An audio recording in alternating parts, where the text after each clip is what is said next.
Hello, my name is John Rose. Whoa, I got a bunch of noise in the background. I can't hear if the camera started or not, so I got real close to hear that.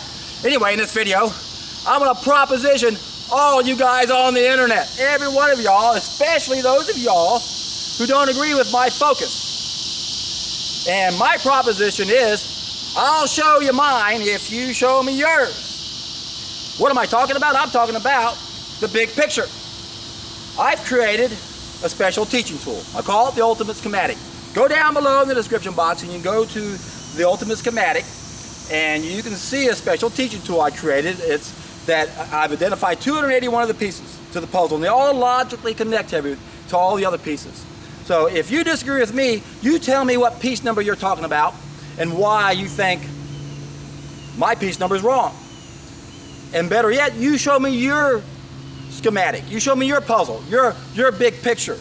You show me where all your pieces are, and you show me where your piece is at on your puzzle, and you show me where I'm at in your puzzle. And if you want more information, you can go to a 11-part playlist I put together, an 11-part video series called The Ultimate Solution. I even put them all together, but then you can't go to the hyperlinks. So if you go to each one of those parts individually, you can click on to different links that will take you other places. And what I want to focus on right now are the first three pieces to this tool that I created. The first piece numbers I identified, pieces 1, 2, and 3. They're also the 3 of the 21 main problems of knowledge. And I've talked about this over and over and over again. And it's important to understand these 3 piece numbers. And I'd like to bring attention to a video I did back at the end of May. And it hasn't received any attention yet. It was back when I probably didn't even have less than 1,000 subscribers. And it's called Escaping the Matrix of Evil. And what I did with this video is I explained those first 3 piece numbers relative to 4 main things. One is the Matrix, the other is the Plato's Cave, another is the 5 percenters, and the other is our ship. But now in this particular video, I want to use this to help talk about piece number 3. Because a lot of people see piece number 3 and they do the same thing we do when we find piece number 1. Piece number 1 is the knowledge we're missing on how to live and how to adapt. Piece number 3 is the dark side of our behavior, the people who rule the world. Piece number 2 is the false knowledge we have in this place, so we don't know about piece number 1, we don't know about piece number 3. What do people do with piece number 1 and piece number 3? Piece number 2, you don't know, you don't know, you don't know. Look what they're doing, we gotta stop what they're doing. Look who they are, look who they are. That's a distraction, that's a distraction. We have to undo the damage that piece number 3 has done to us. But most of what we have to do is get reconnected, so we'll stop doing that. This is what a lot of people don't understand. That piece number 3 is a symptom. Don't focus on the symptom. If you don't want that symptom, you've got to get reconnected. Piece number 3 is the result of being disconnected. If you don't get reconnected, everything's a distraction. If you're going to start saying, oh, the globalists, the globalists, the globalists, the Jews, the Jews, the Jews, the white people, the white people, the white people, look what they're doing, look what they're doing. If we can just get them to stop doing it, it's their fault. You're being distracted. Doesn't matter who does what.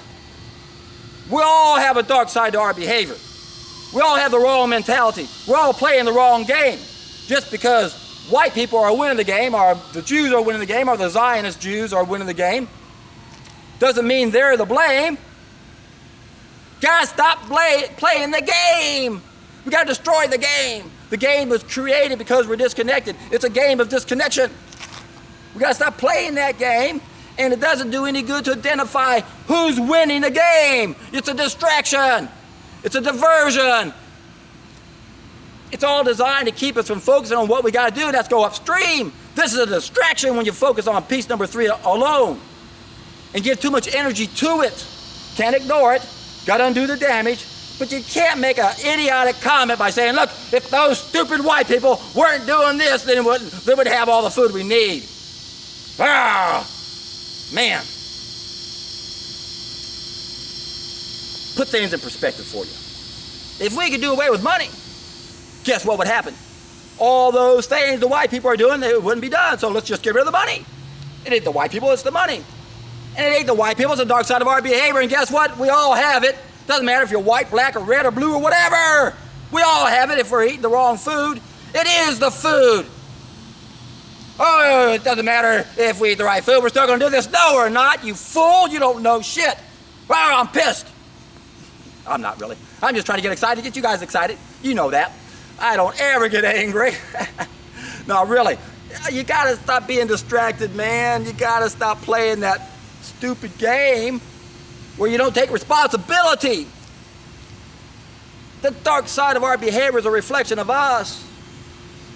Don't point at the edge of the bell saying, looky, looky, looky, they're bad, bad people. Get them, get them, get them. It's their fault. No, it's all of our fault. We're all basically doing the same thing. We're all pretty much eating the wrong food. So, can you blame the white man? Well, you know what? I remember when I first found out about the 5%ers. I met a really interesting young man one day at Memorial Park. And this is when I was going there and bouncing my ideas off everybody to try to figure out what shuts off people's frontal lobes. And I was impressed that this guy was actually interested in hearing what I had to say. I guess that's why I thought he was interesting. And he was a younger guy, and he said, well, you sound a lot like the 5%ers. I didn't know about them, so I went home and created a file that day. Within a couple of days, I knew all about them. And it's really interesting what they say, and I really agree with a lot with what they say. I really do. And again, I explain all that in that the video I did. You got to watch it, Escaping the Matrix of Evil, where I explain exactly what these 5%ers are all about. And of course, what they're saying is the same thing this other commenter made. White people, white people, white people. Devil, devil, devil. We're the gods, we're the gods. No, we're all the devils. You stupid fool. It doesn't matter if you're white or black or red or blue or green. It doesn't matter. If you eat the wrong food, you're a devil. You got a demon inside you. You got a serpent. You got Beelzebub himself inside of you. So don't blame people who happen to be doing better on the wrong path as the problem. Yeah, they are the problem. If we could do away with money, if these people didn't own this and did this, then yeah, it'd be better. But you're also not realizing, well, why we do that. So when you look at the big picture, every time you find a piece of the puzzle and you understand it, you got to put it where it belongs and take a step back and go, okay, do I need to ask another question? Does this new piece shed any new light to the puzzle?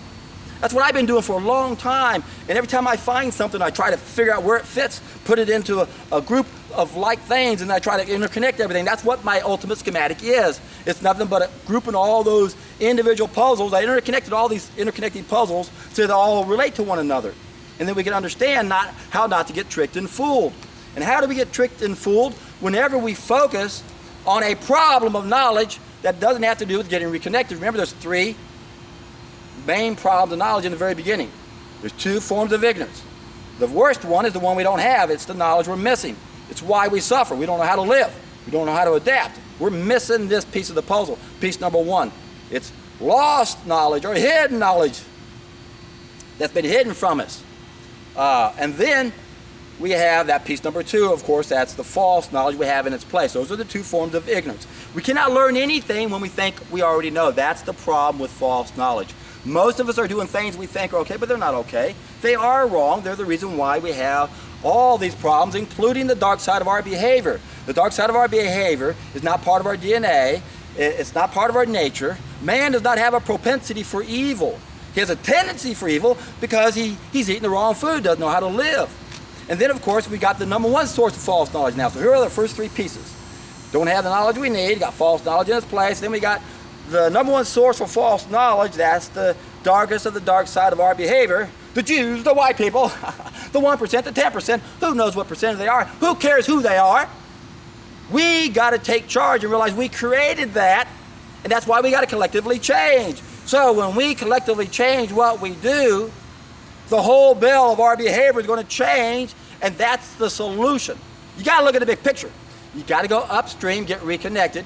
That's what the first of my three-step process does. Go down below to the description box and you'll find a seminar I gave on how to do the first of my three-step process. It's a solid food vacation, so we can flush out that serpent that we created, bump up our biophotons, get reconnected, stop being part of a problem and being so foolish that we point at piece number 3 and go, oh, look, it's these people, look what they're doing, look what they're doing, look what they're doing. You guys got to stop doing it. Yes, we do got to stop doing it. How do we do it? How do we do it? You didn't offer a solution, did you? I am.